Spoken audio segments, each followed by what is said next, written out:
भाई कपड़े उतार, मीटिंग में जाना है, चल। तुम्हें शर्म आनी चाहिए, मैं तुम्हारी बेटी की उम्र की हूँ।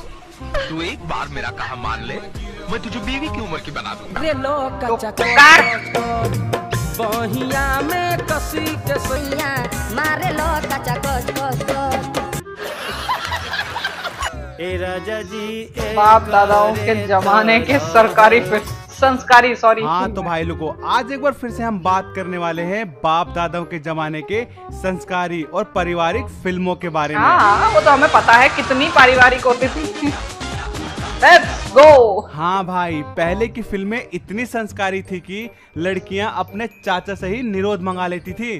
करीम चाचा, ये हमारी बहू है गौरी। नमस्ते नमस्ते। करीम चाचा, हमें निरोध ला दो ना।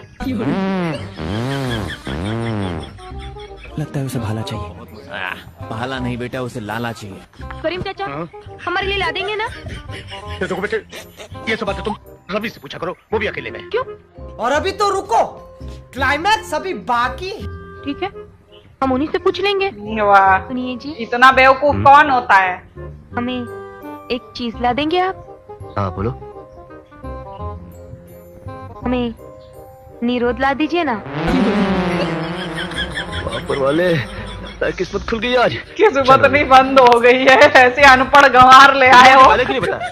वरना मैं तो दुकान खरीद लाता। हाथ नहीं लगाना।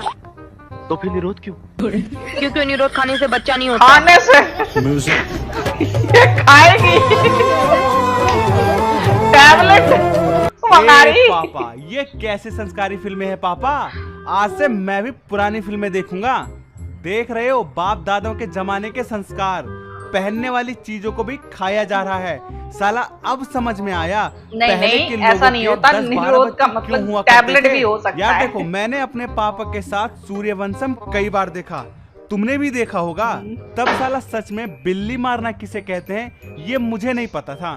मुझे पता है सुहागरात क्या होती है। बिल्ली मारना किसे कहते हैं जानती है? ये सूर्यवंशम का डायलॉग है। सच में बिल्ली मारना ही होता है, ऐसा मैं सोचता था। पर पापा, आप लोगों ने हमारे साथ बहुत गलत किया है। ये बुल्ला तो दूसरी बिल्ली मारने की बात कर रहा है। मतलब इतना बड़ा सच हमसे छुपाया गया था।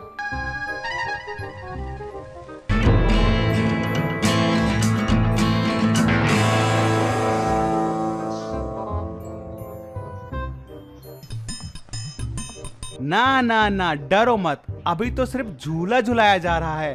असली संस्कार तो गाने के लिरिक्स में है। खड़ा है खड़ा है खड़ा है। अरे भाई, यहाँ बैठाने के बाद गाना गा रहा है। खड़ा है खड़ा है। अरे भाई क्या खड़ा है? इस बार तेरे चच्चा का खड़ा है। अब भाई खड़ा रहना ही है तो खड़े रहो गन्ने की तरह। शादी से पहले झुकेगा तो जिंदगी भर झुका ही रहेगा। खड़ा रहे सीधा गन्ने की तरह। देखिए मिस्टर दूल्हा, अगर आप नहीं झुके तो हमारी बहन चढ़ के डाल देगी। यही नहीं, अभी और सुनिए। अरे भाई एक ही बात है, चाहे ये झुक के डलवा ले, चाहे आप चढ़ के डाल दे।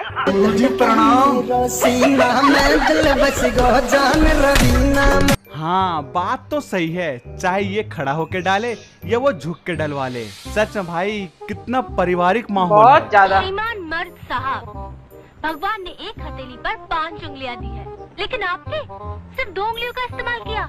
नहीं नहीं, हम 2 नहीं, हम 5 उंगली का इस्तेमाल करते हैं, क्योंकि जब 5 उंगली बंद होती है, हाँ वही पहले मुट्ठी का मतलब पंच होता था, अब उसका मतलब कुछ और ही हो गया है। 2 उंगलियों का इस्तेमाल तो हम लड़कियां भी करना जानते हैं। बताओ साला, मतलब कैसे कैसे फिल्में हुआ करती थी पिताजी के टाइम पे। कोई 2 उंगली इस्तेमाल करने की बात कह रहा है तो कोई दिन दहाड़े घोड़ी बना रहा है। ये क्या हो रहा है? बुढ़ापे में सठिया गए हो क्या? अरे सठिया नहीं गया, शेखर की माँ, तुम भी एक बार घोड़ी बंद कर देखो, बड़ा मजा आएगा। भगवान, आजकल इन सारे डायलॉग्स का मतलब बदल गया है। घुटने की कटोरी पलटी हुई है, सांप कुंडली मार के मौत का इंतजार कर रहा है और इन्हें घोड़े की सवारी करनी है। और भाई लोगों, पहले के लोग क्या बोलते थे कि शादी से पहले पति पत्नी एक दूसरे का मुंह तक नहीं देखते हैं। तो फिर ये क्या है?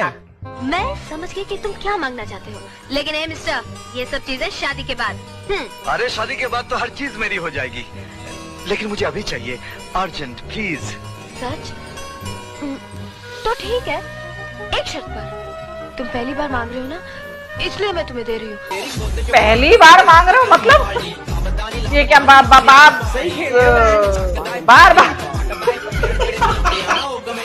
बताओ, मुझे अभी चाहिए अर्जेंट में। अर्जेंट मतलब अरे भाई पैक करवा के लेके जाना। पासपोर्ट साइज फोटो है क्या जो अर्जेंट में चाहिए?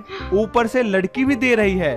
तुम पहली बार मांग रहे हो ना, इसलिए दे रही हूँ। अबे क्या पैसे उधार दे रही हो? मतलब कुछ भी कहो भाई, संस्कार तो पहले की ही फिल्मों में हुआ करते थे। बहुत बड़े बड़े। तो हर औरत को पता चली जाता है। पर बाबूजी, मेरी एक सहेली थी पारो, उसे कुछ भी पता नहीं था। उसका पति सुहागरात को ही मर गया, पर उसने किसी को नहीं बताया, सिर्फ मुझे बताया कि वो कैसे मरा।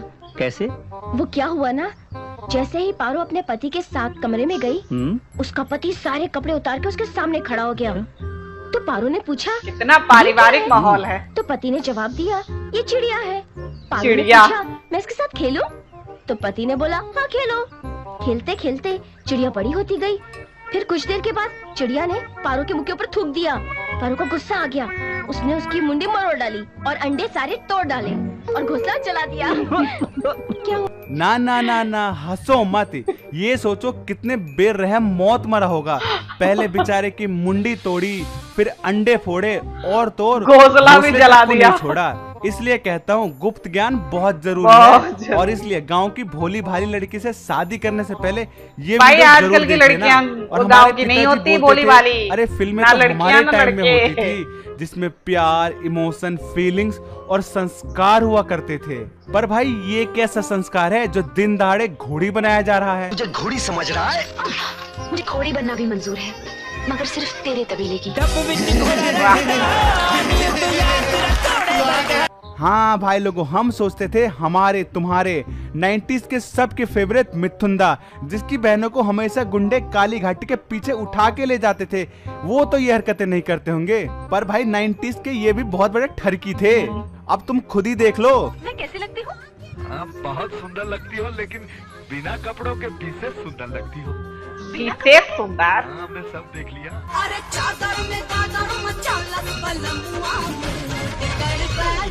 हाँ भाई यकीन कर, ये 90s की संस्कारी फिल्में हैं।